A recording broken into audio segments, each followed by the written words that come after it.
Alright guys, welcome back. It's your boy Motorman Dan. Today we're going to be talking about the Trap Reset Trinket. Equipping reduces cooldown of traps, resets traps in an area if used. This area, I did ask about this, seems to be the entire map. So you can use it anywhere and it'll reset all the traps. I don't know if they meant to make it a smaller area, but it does appear to be the entire map. So, yeah. To activate the Trinket 12 times to unlock the unique upgrades, traps passively reset faster or heals barricades when activated. Special upgrade is to reduce cooldown. As far as the unique upgrades, I typically run passively resets faster because I can take care of my own barricades. But if you don't have an easy time with sappers and fire elementals and such, I would recommend running heals barricades when activated. It's not terrible.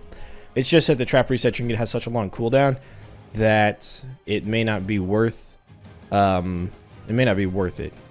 So yeah, you know, your reset faster passive stuff could maybe benefit you more than healing your barricades, especially if your barricades aren't getting damaged at all anyways, which is relatively hard to do. In the other Orcs Must Die games, if I remember correctly, 1 and 2, and I know Unchained, when you were like standing on top of your barricades and a melee enemy hit you, they would do collateral damage to the barricade.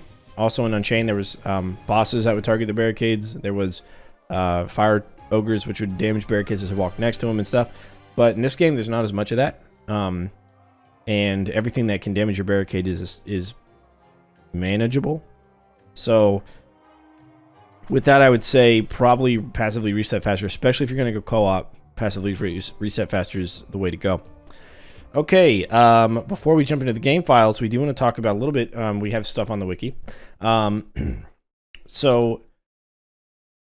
So here we have the tooltip, and then we have this. So the trinket itself and the upgrades only works on the player's traps that brought the trinket.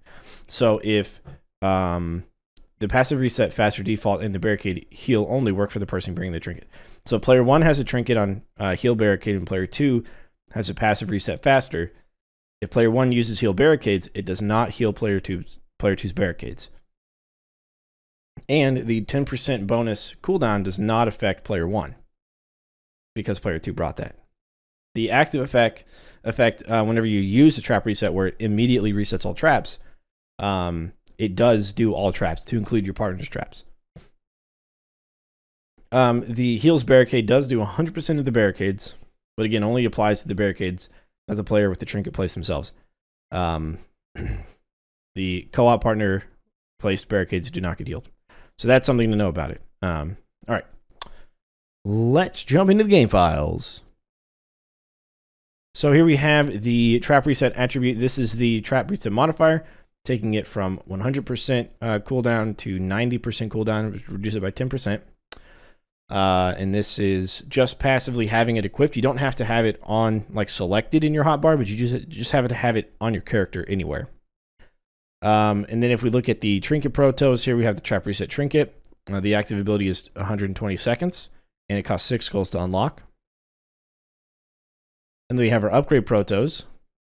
This is the unique 1 to trap reset modifier. This reduces it by another 0.1, taking it to 80%. So your traps are 20% faster. So the higher cooldown traps are going to benefit more off of this than the lower cooldown traps. But I mean, having a good mix of high costing and low costing, high cooldown and low cooldown traps in your repertoire is really good. And then you have the heals barricade when active. Should heal barricade becomes true. And then we have the special, which is to reduce the cooldown by 10. And again, the cooldown naturally is 120. This takes it to 110 seconds. So negligible, probably not worth purchasing at any point. However, I guess it is if you want to activate it 12 times. Then you purchase it and then you click refund this item and then you get the skulls back. All right, so that's essentially all there is to know about the trap reset trinket. You know, use it whenever a lot of enemies are in your kill box, and then watch them all die together and get good combos. I will say that you can use it for the boom barrels, and they will all reset to be on the same cooldown. Love it or hate it, I don't know, but that will force all of the boom barrels to happen at the same time. It does not change the swinging mace or the lasers, obviously, because there's no cooldown for those. Archers it doesn't affect archers. Yeah, just stuff without a cooldown, it doesn't really affect. So, if you're bringing a lot of non-cooldown traps, then I guess you may not need this. Yeah, all right, cool. So, guys, let me know in the comments. Do you like it? Do you not like it? Do you use it? Do you not use it? Why not? And don't forget to leave a like, comment, subscribe, follow on stream with you to Twitch, and I'll see you on the flip side. Deuces.